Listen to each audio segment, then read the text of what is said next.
The New York City bishop robbed at gunpoint during a live stream service is now stepping into the shade room. You know, we could have been killed. And now everybody's talking about what I wear. Everybody's talking about what I drive. Bishop Lamor Whitehead is speaking out. Whitehead facing criticism over his lavish lifestyle and his past and present legal troubles that are now in the spotlight. I'm Justin Carter. This is TSR Investigates.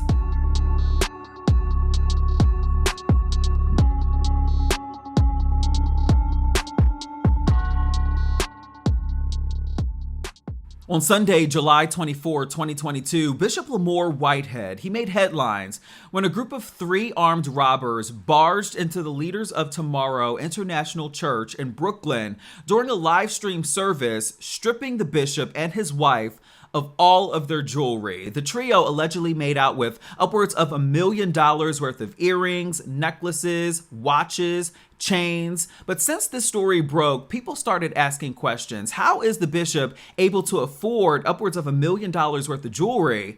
And was he in on this heist? What you about to go through?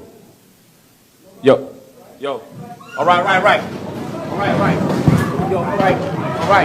Video of the robbery has been seen by millions around the world.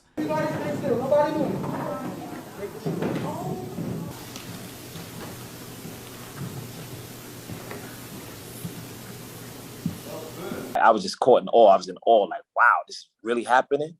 Bishop Whitehead says that what you don't hear on camera is him telling his entire congregation to get down on the floor.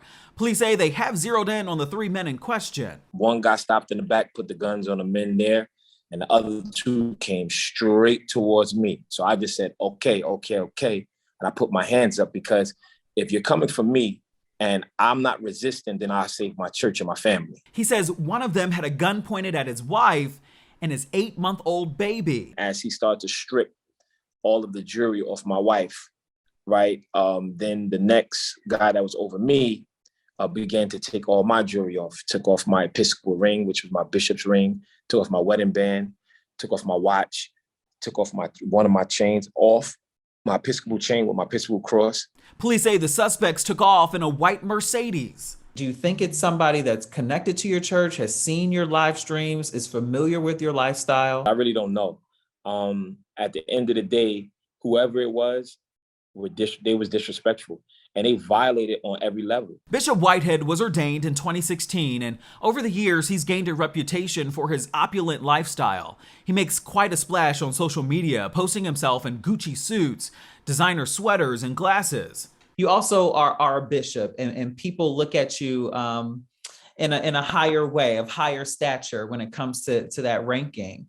What is your response to that? This flashy bishop title, and people coming after you over that. What I wear should not overshadow what happened. So to answer your question, I like nice things. Is it illegal to like nice things? How does Bishop get his money? Are you taking the tithes and turning it around and buying Fendi sweatshirts and buying Louis Vuitton this and a Rolls Royce? Where exactly is this money and funding coming from? So, I'm not on salary. I have a lot of companies where I do investments. I do real estate investments. At the end of the day, I'm an investor. It seems like just because I'm a pastor, all of a sudden, I have to be taken from the church. All of a sudden, why can't I have an entrepreneurship heart? Bishop Whitehead says that the media is trying to flip the narrative and portray him as the bad guy. Many started raising questions, though, after watching the bishop's behavior during an Instagram Live with a content creator named Larry Reed.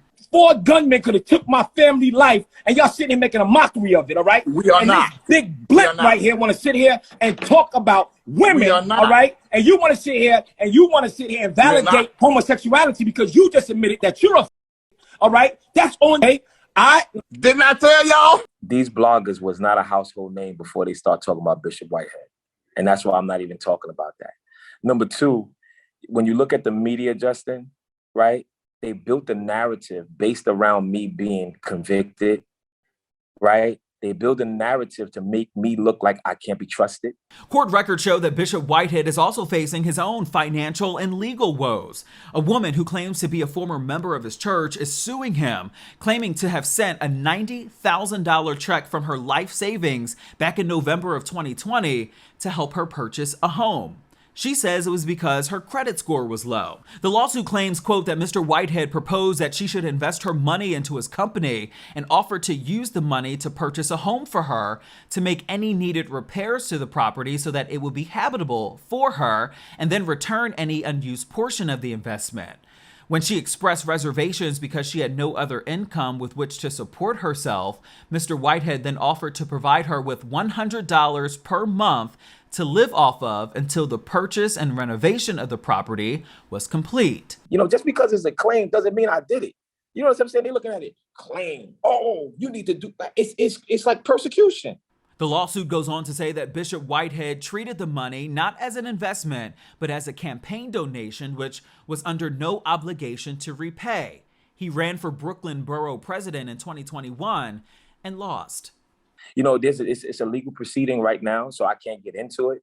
But at the end of the day, people try to be messy, and it's not me. At a press conference in late July of 2022, Bishop Whitehead also addressed campaign finance records that NBC News New York uncovered, showing that he failed to repay an individual campaign loan to one woman worth $150,000. That's more of a legal question, and what you just stated is inaccurate. I'm gonna leave it there. What are you actively doing to ensure that your parishioners are safe? I'm calling for President Biden, the governor of New York, the mayor of New York, and all the powers that be to pass a law immediately. Anybody that's in the ensemble of a church that is legit need to be able to have pistol permits, right? We should be able to have pistol permits. So therefore, if these thieves and these robbers understand that, you know what, the church can protect itself, they are not going to use us as prey. Right? They're going to think before they come in there. How are you going to be moving differently moving forward? Better security, more, tighten up. This happened to tighten things up. Like, I'm not going to sit here and be scared. Like, I'm going to live my life, right? You only get one life to live. So, okay, somebody robbed me. So now I'm not going to wear no chains anymore because I was robbed. What I want to do today is let the world know that the houses of worship need to be protected. Let the world know that it's not about Bishop Whitehead. It's about the church, right? Because everybody's attacking me, but what about my members? What about my members that's crying all week, literally?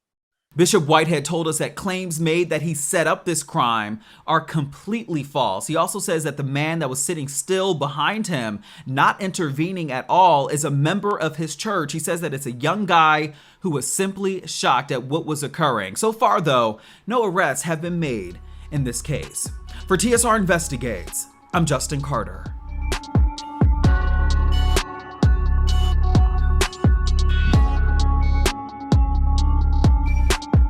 Hello, roommates, and thank you for watching our YouTube channel. Do you want more TSR Investigates?